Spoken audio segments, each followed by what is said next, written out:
Bukele ekhaya egameni lika Jesu Kristu waseNazaretha. Umprofeti wakho lo ngumprofeti Blessings Vilakathi ngifila amadimoni egameni lika Jesu Kristu waseNazaretha. Ngithi nalamuhla angingene ngelive lemandla live lesikhathi. Ngisho ukuthi kuyindodo lenkulu empilweni yami ukuthi ngahlalisana nawe namuhla. Sibukele live laNkulunkulu egameni lika Jesu Kristu ehlelweni elikhulu kakhulu lithi the daily bread egameni lika Jesu Kristu. Mbukele ekhaya ngiyathokoza kakhulu ukuhlala nawe lohlelo egameni lika Jesu Kristu. Bonga kakhulu uthando laNkulunkulu lanalo ngathi simakholwa egameni lenkosi. Leli Bible lithi simakathe walithanda live kangaka waze wanikela ngeyakhe indodana kuze kuthi itawufela bonke abantu kuze kuthi wonke lokholwa ngiyo angabasabhubha kepha aphile ngunaphakade. Mbuke nasekuseni ngisasingene sibuke live nemandla live lesikhathi leliya usihola thina we throughout the day egameni lika Jesu. Ethi kwesihloko lesithi God's time is the best egameni lenkosi. Sihloko sithi isikhathi saNkulunkulu sengisombamba egameni lenkosi. So God is never early, God is never late, but God is always on time egameni lenkosi. Sikhathi saNkulunkulu singisho sibili. No matter into utibona ungathi tiyabambeleleka, utibona ungathi atente ngendlela ufika betenteka ngayo. Kepha namhla ngithangene kuseni ngisemagama mbukele ekhaya ngithi sikhathi saNkulunkulu singiso egameni lenkosi. Beketelela sikhathi saNkulunkulu nenakho ithuba liyeda egameni lika Jesu Kristu waseNazaretha. Sitawubuka umbhalo weBhayibheli encwadzini yemisebenzi yabapostoli chapter number 3. Sitawubuka verse number 5 egameni lika Jesu Kristu. Le Bible ifundzeka kanje. Yababuka seyilindzele ukuthi bayiphe lutho. Petro wathi kiyo anginamali kodwa ngitakunika lokho lenginako. Ngelibito la Jesu Kristu waseNazaretha ngithi kuwe sukuma uhambe. Base kuyibamba ngesandla sangasekudla ayisita ukuthi isukume.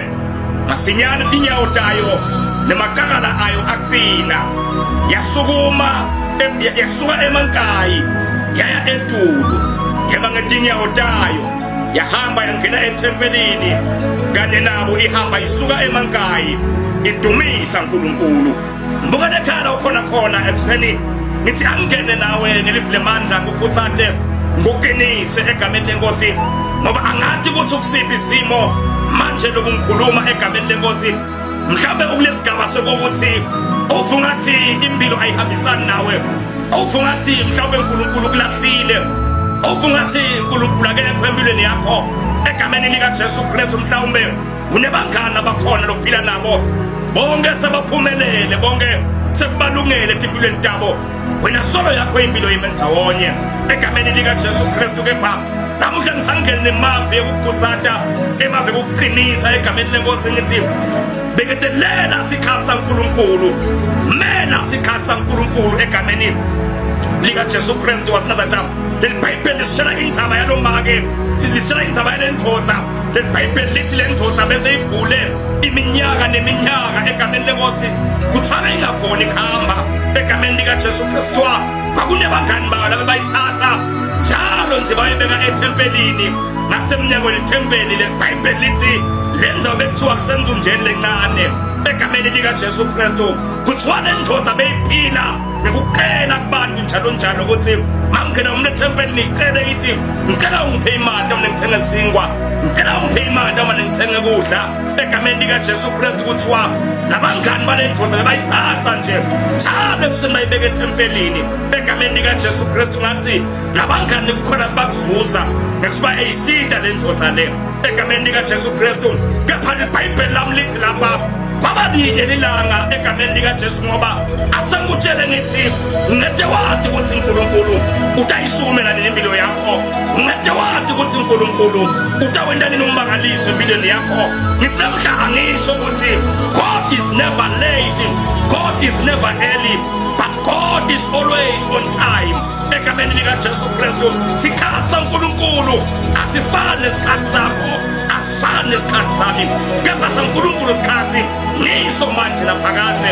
Leli Bible lapha lithi lendvodza yahlala entunjeni lencane njengasemihleni nje iqhela ethi ngicela ningiphi noma ngabe yini leningangipha yona. Ingathi ukuthi namuhla selilanga lelehlukile ukhangile uNkulunkulu wasezulwini intaba ayihambela egameni likaJesu Kristu ukhangaphi Peter naJohane egameni lenkosi batawuthandaza ngoba iBhayibheli lithi kwakusikhathi semthandazo egameni likaJesu Kristu waseNazaretha. leBhayibheli lithi basakhamba bangena emnyango kuthiwa yababona le ndoda yase yaqela njengasemihleni yathi ngicela ngiphi noma ngabe yini leli ngangipha kona egameni likaJesu Kristu nakanamagama egameni likaJesu Kristu waseNazaretha. leBhayibheli lithi Petro washo amagama wathi kiyo anginamali kepha ngitakunika lokho enginakho ngelibito laJesu Kristu waseNazaretha ngithi kuwe sukuma uhambe egameni likaJesu Kristu waseNazaretha.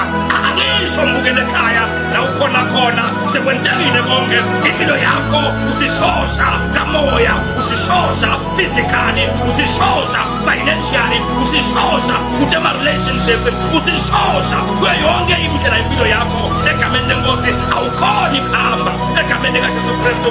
ngathi la ukhona khona manje ucela usizo uthi ngicela ngiphe engingakipha kona egameni likaJesu Kristu. asengutshela indzaba ngithi kunye lesinabo lesingakupha kona egameni lenkosi sizakunika igama likaJesu Kristu sithi ngegama likaJesu Kristu la ukhona khona ekhaya sukuma uhambe egameni likaJesu waseNazaretha. ngoba sikhathi saNkulunkulu ngiso sibili sikhathi saNkulunkulu simile ngempilo yakho egameni likaJesu. leBhayibheli lithi le ndoda lena yayiseyi-enjoya ukuthi at least imali ngiyayithola at least ngiyadla egameni lenkosi at least bayangilayisha bangibeka kuphi enzaweni leyintuthu lencane bayingadi ukuthi nkosi yami there is something leyidinga more than le mali abeyithola egameni likaJesu Kristu. le ndoda bayingalungelanga ukuthi ingazuza lo musa longaka egameni likaJesu Kristu. mhlawumbe nawe la ukhona khona mbukele ekhaya lesimo sakho sewusejwayele sewuzovungathi kumnanzi ukuphila kulesimo lokiso egameni likaJesu Kristu. mhlawumbe lesimo sakho labanye sebadla ngaso labanye sebaphila ngaso labanye seba-enjoya ukuthi wena ukhwalile wena ukhona kuhamba wena ukhona wena lutho wena ukhona kudimela egameni likaJesu Kristu. seba-enjoya nje ngesimo sakho kulesimo sakho leso sekunebantu labathola umsebenzi ngalesimo sakho egameni likaJesu Kristu. kepha namhlanje ngisakhulume la ukhona khona ekhaya namehla sekunebantu labaphilako ngesimo sakho sekunebantu labadlako ngesimo sakho egameni likaJesu. namhlanje uprofeta kulesimo sakho ngithi sukuma uhambe ngegama likaJesu. kulesimo sakho ngithi sukuma uhambe egameni likaJesu Kristu. because when the time of God comes egameni lenkosi bayakhululeka abantu labekhaya ukhona khona ngizangideclare please prophet kulesimo sakho lesikubambe iminyaka neminyaka sukuma uhambe egameni likaJesu Kristu. sukuma uhambe egameni likaJesu Kristu waseNazaretha. nkosi yami ngisho mbukele ekhaya ngithi God has an ultimate power and can terminate your troubles and day and any day and any time egameni likaJesu Kristu. ngithi God has ultimate power and can terminate your troubles any day and any time egameni lenkosi. ngathi Jehova msihlobo sami ekhaya ukhona khona unemandla uNkulunkulu.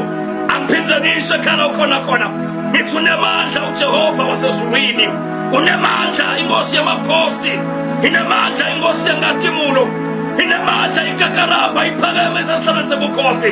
ngithi angiphindze ngisho unemandla bafuka ngaphikiswa egameni likaJesu Kristu. ngithi le nkinga yakho akayisuse mbi kwakho angayisusa anytime angayisusa any day egameni likaJesu Kristu.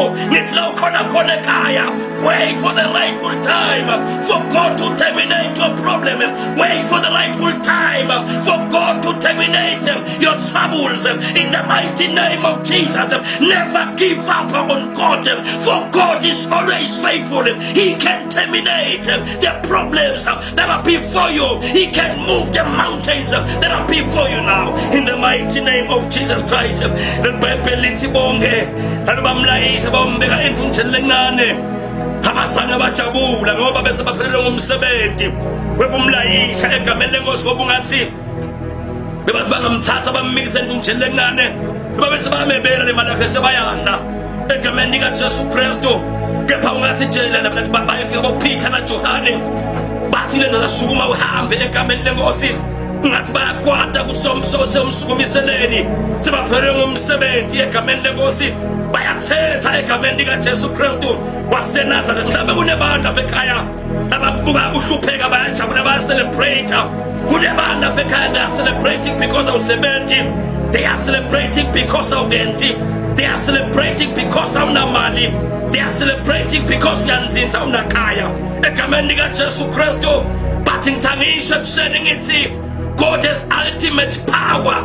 Egameni likaJesu Kristu, God has ultimate power.